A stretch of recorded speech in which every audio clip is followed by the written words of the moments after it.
दर्शकबिन पहिला सुरुमा त यो भिडियो हेरौँ। मलाई चाहिँ एकचोटि प्रेग्नेन्सी टेस्ट पनि गराउन लागेको थियो है। सो त्यो गर्दाखेरि चाहिँ मेरो चाहिँ केही पनि देखेन, थ्याङ्क गड नेगेटिभ देखियो है। सो एकदमै खुसी लाग्यो यो कुरामा, भगवानले बचाउनु भयो भन्ने लाग्यो यो कुरामा। किनभने हस्पिटलबाट चेक गर्न लगाउनु भएको थियो कि त्यहीँनिर, तर मैले चाहिँ अब यो सस्तो पर्छ भनेर किट्स किनेर। यो दर्शकबिन मैले भने धेरै अब साल भयो उहाँहरू अलग अलग हिमेश र मेगा अलग अलग बसेको, तर यो टेस्ट चाहिँ हस्पिटलले गर्न पठायो भन्छ। म जस्तो लाटो मान्छेले के सोचेँ भने दर्शकबिन, अब यत्रो सालबाट अलग अलग बसे अनि यो टेस्ट चाहिँ के को लागि गरेर रहेछन् भनेर म एकदम कन्फ्युज भएँ।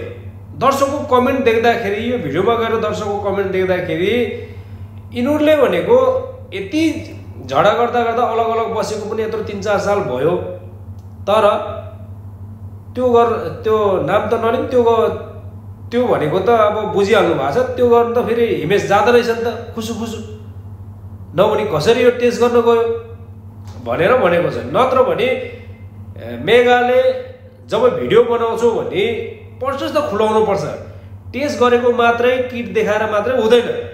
किनभने यसरी भिडियो बनाइसकेपछि डिटेल्स पनि दिनुपर्छ दर्शकलाई, नभने धेरै दर्शकले फेरि त्यो दर्शकको कमेन्टको राय चाहिँ राखिहाल्छ है। हजुरले पनि कमेन्ट गर्नु होला दर्शकबिन। मेरो मनले उसले चाहिँ के सोचे भन्दाखेरि, जब कि उहाँहरू 3-4 वर्षबाट अलग बसेछन् भने, तर यो किट लिएर टेस्ट चाहिँ के को लागि गरेर रहेछन् भन्ने कुरा हो है।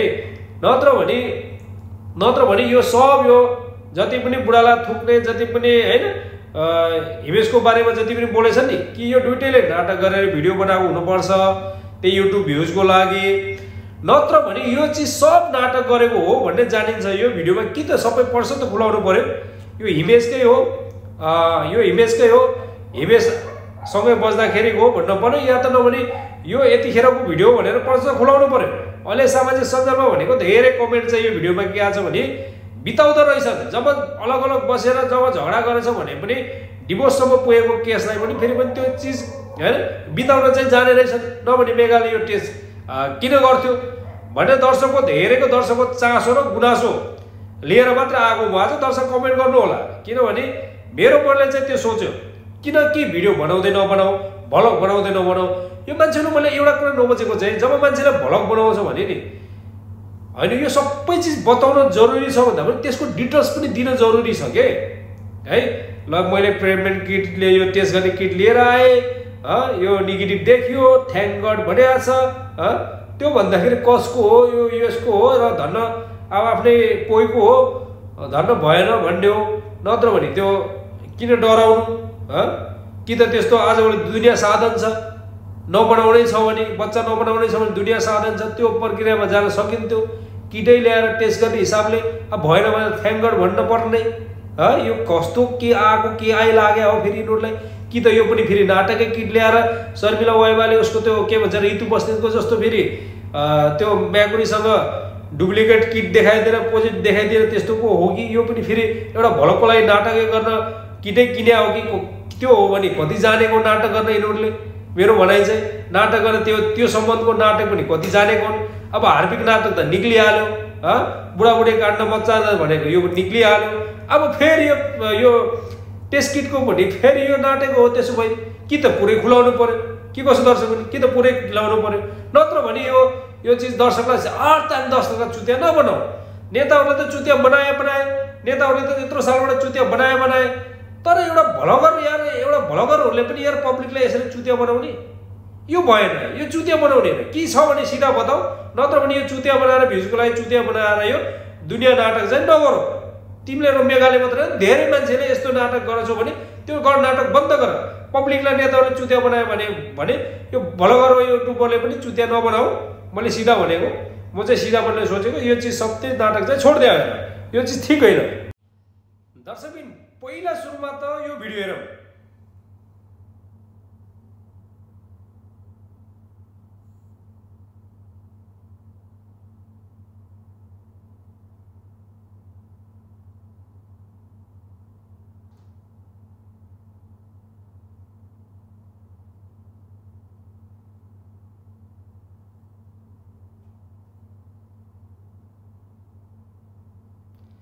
यो दर्शकबिन मैले भने धेरै अब साल भयो उहाँहरू अलग अलग हिमेश र मेगा अलग अलग बसेको, तर यो टेस्ट चाहिँ हस्पिटलले गर्न पठायो भन्छ। म जस्तो लाटो मान्छेले के सोचेँ भने दर्शकबिन, अब यत्रो सालबाट अलग अलग बसे अनि यो टेस्ट चाहिँ के को लागि गरेर रहेछन् भनेर म एकदम कन्फ्युज भएँ। दर्शकको कमेन्ट देख्दाखेरि, यो भिडियोमा गएर दर्शकको कमेन्ट देख्दाखेरि यिनीहरूले भनेको यति झगडा गर्दा गर्दा अलग अलग बसेको पनि यत्रो 3-4 साल भयो, तर त्यो नाम त नलिउँ, त्यो भनेको त अब बुझिहाल्नु भएको छ। त्यो गर्नु त फेरि हिमेश जाँदो रहेछ नि त खुसु नभनी कसरी यो टेस्ट गर्न गयो भनेर भनेको छ। नत्र भने मेगाले जब भिडियो बनाउँछौ भने प्रोसेस त खुलाउनु पर्छ।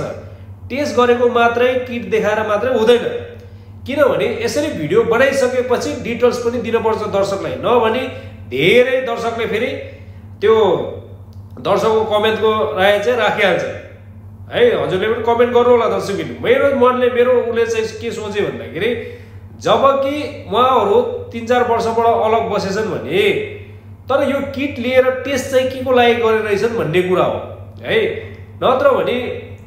नत्र भने यो सब यो जति पनि बुढाला थुक्ने जति पनि हैन हिमेशको बारेमा जति पनि बोलेछन् नि कि यो दुईटैले नाटक गरेर भिडियो बनाएको हुनुपर्छ त्यही युट्युब भ्युजको लागि, नत्र भने यो चिज सब नाटक गरेको हो भन्ने जानिन्छ। यो भिडियोमा कि त सबै पर्सन त खुलाउनु पर्यो।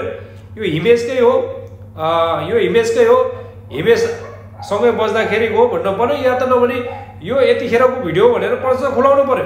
अहिले सामाजिक सञ्जालमा भनेको धेरै कमेन्ट चाहिँ यो भिडियोमा के आछ भने बिताउँदो रहेछ। जब अलग अलग बसेर जब झगडा गरेछ भने पनि डिभोर्ससम्म पुगेको केसलाई पनि फेरि पनि त्यो चिज हैन बिताउन चाहिँ जाने रहेछन्। नभने मेगाले यो टेस्ट किन गर्थ्यो भने दर्शकको चासो र गुनासो लिएर मात्र आएको भए चाहिँ दर्शक कमेन्ट गर्नु होला। किनभने मेरो मनले चाहिँ त्यो सोच्यो, किन के भिडियो बनाउँदै नबनाऊ, भ्लग बनाउँदै नबनाऊ।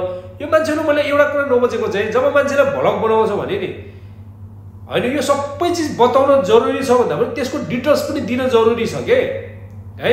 ल मैले प्रेगनेन्ट किटले यो टेस्ट गर्ने किट लिएर आएँ, यो नेगेटिभ देखियो, थ्याङ्क गड भनिएको छ। त्यो भन्दाखेरि कसको हो, यो युएसको हो र धन्न अब आफ्नै पोइको हो, धन्न भएन भन्ने हो। नत्र भने त्यो किन डराउनु कि त त्यस्तो आजभोलि दुनियाँ साधन छ, नबनाउनै छ भने बच्चा नबनाउनै छ भने दुनियाँ साधन छ, त्यो प्रक्रियामा जान सकिन्थ्यो। किटै ल्याएर टेस्ट गर्ने हिसाबले अब भएन भने थ्याङ्क गड भन्न पर्ने।